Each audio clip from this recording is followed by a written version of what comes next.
ഇവിടുന്ന് കേട്ടോ നമ്മളെ കേബിൾ കാറിൻ്റെ ടിക്കറ്റ് ബുക്ക് ചെയ്യുന്ന സ്ഥലം. പക്ഷേ ഇത് സീസൺ അല്ലാത്തതുകൊണ്ട് കുഴപ്പമില്ല.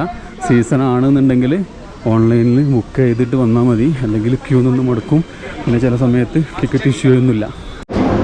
അങ്ങനെ ഒരുപാട് നേരത്തെ 1 മണിക്കൂർ 1.5 മണിക്കൂറിലെ ക്യൂവിൽ കഴിഞ്ഞ അവസാനം കേബിൾ കാറിൻ്റെ അടുത്തെത്തിട്ടോ.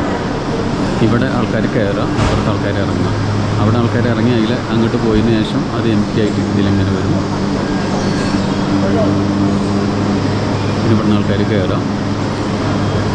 അപ്പോൾ നേരത്തെ പറഞ്ഞ് ഞാൻ തിരുത്തുകയാണ്, ഇവിടുന്ന് ഓൺലൈൻ ടിക്കറ്റ് മാത്രമേ ഉള്ളൂ കേട്ടോ. ഇവിടുന്ന് സ്റ്റേഷനിൽ നിന്ന് ടിക്കറ്റ് കിട്ടില്ല. അപ്പോൾ മുൻകൂട്ടി ടിക്കറ്റ് എടുത്ത് വരിക, അല്ലെങ്കിൽ ഇവിടെ ക്യൂ നിൽക്കുമ്പോഴും ഓൺലൈനായിട്ട് ബുക്ക് ചെയ്താൽ മതി. അങ്ങനെ നമ്മളെ ഇതെത്തി.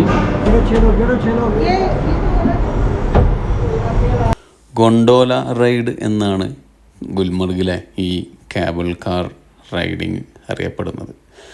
അതിമനോഹരമായിട്ടുള്ള കാഴ്ചയാണ് നമുക്ക് കേബിൾ കാർ സമ്മാനിക്കുന്നത്. ഫേസ് 1, ഫേസ് 2 എന്നിങ്ങനെ 2 ഫേസായിട്ടാണ് ഇത് ഓപ്പറേറ്റ് ചെയ്യുന്നത്.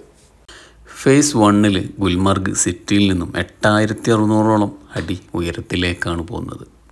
ഫേസ് 2 14,000 അടി ഉയരത്തിലേക്കാണ് പോകുന്നത്. വേനൽക്കാല കാഴ്ചകൾ തന്നെ എത്ര മനോഹരമാണെങ്കിൽ മഞ്ഞുകാല കാഴ്ചകൾ പറയാൻ പറ്റില്ല, അത്രക്കും മനോഹരമായിരിക്കും. മഞ്ഞ് മൂടിക്കിടക്കുന്ന ഈ പർവ്വത നിരകൾക്ക് മുകളിലൂടെയുള്ള കേബിൾ റൈഡ് തീർച്ചയായിട്ടും ആസ്വദിക്കേണ്ടത് തന്നെയാണ്. വെറും 10 മിനിറ്റ് മാത്രം ദൈർഘ്യമുള്ള ഈ ഫേസ് 1 യാത്രക്ക് 800 രൂപയാണ് ചാർജ് ചെയ്യുന്നത്. തീർച്ചയായിട്ടും അത് വേർത്തിയാണ്. കാശ്മീരിൽ പോകുന്നവർ തീർച്ചയായിട്ടും ഗുൽമർഗ് വിസിറ്റ് ചെയ്യണം. ഗുൽമർഗിലെ ഗൊണ്ടോല റൈഡും ആസ്വദിക്കണം. അടുത്തൊരു വീഡിയോ ആയിട്ട് കൊണ്ടും കാണാം. Thank you. Bye bye.